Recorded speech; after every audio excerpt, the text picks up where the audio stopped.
नमस्ते, प्रणाम। मेरे यूट्यूब चैनल पे आप लोग का स्वागत है। और देखिए, चैत का महीना चल रहा है। इसमें हम लोग चैता गीत सुना रहे हैं।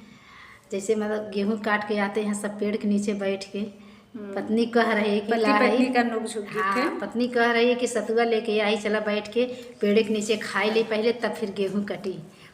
तो आप लोग सुनिएगा पूरा गाना के माध्यम से। गाना बहुत सुंदर है और सुनेंगे आप पूरा लास्ट तक सुनेंगे तब आप लोग को गाना का अच्छा लगेगा। तब पता सच्चाई पता चलेगा कि गाना कितना बढ़िया है।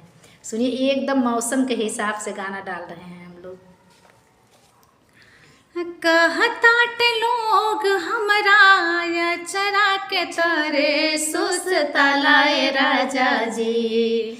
कहतात लोग हमरा आचरा के छाए सुसतलाए राजा जी। लैली सतुआ प्याज तनी खलाए राजा जी। लैनी सतुआ प्याज तनी खलाए राजा जी।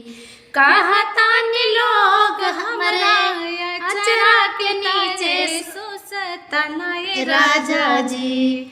लैनी सतुआ प्याज तनी खलाए राजा जी। लैनी सतुआ प्याज तनी खलाए राजा जी। कि सतुआ प्याज संगे आम के चटनिया। सतुआ प्याज संगे आम के चटनिया। बेलवे के रस हाई लैनी तोहर कनिया। बेलवे के रस हाई लैली तोहर कनिया। कि लग जाई घाम पी के, लग जाई घाम पी के ठंडा ठंडा पानिया। तू जुड़लाए राजा जी। लग जाई घाम पी के ठंडा ठंडा पानिया। जुड़लाए राजा जी। तलैनी सतुआ प्याज तनी खलाए राजा जी। लैनी सतुआ प्याज तनी खलाए राजा जी। कि अचरा के बिना हाकी देखियाई। अचरा के बिना हाकी देखियाई।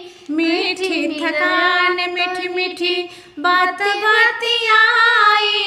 मीठी थकान मीठी मीठी बात बतियाई।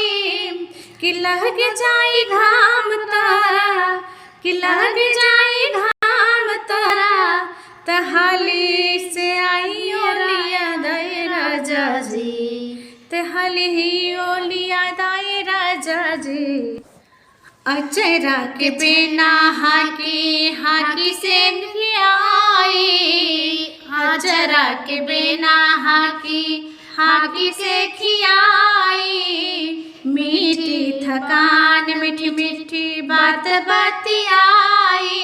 मीठी थकान मीठी मीठी बात बतियाई। कि लग जाई घाम, अरे लग जाई घाम लहनिया दिए राजा जी।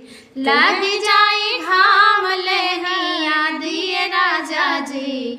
तलैनी सतुआ प्याज तनी खलाए राजा जी।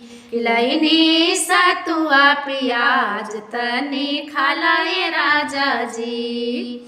कि हथवा मुहवा धोवा सतुआ सानतानी।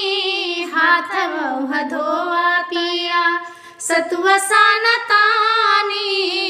लागे बचैता बाटे करे के खटानी। लागल बचैता रे करे के खटानी। कि पिया हमरा तो सुना तानी। मेहरी के बतिया नहीं टलाए राजा जी। कि पिया हमरा तो सुनाया रे। मेहरी के बतिया नहीं टलाए राजा जी। तलैनी सतुआ प्याज तनी खलाए राजा जी। लैनी सतुआ सतुआ प्याज तनी खालाए राजा जी। कहतान लोग हमरा, कहतान लोग हमरा अचरा के छाए में सतलाए राजा जी, सुसतलाए राजा जी। तलैनी सतुआ प्याज तनी खालाए राजा जी, लैनी सतुआ प्याज तनी खालाए राजा जी। कैसा लगा भैया सतुआ प्याज चटनिया आमे के बाद? पूरा लास्ट तक सुन ले जाए।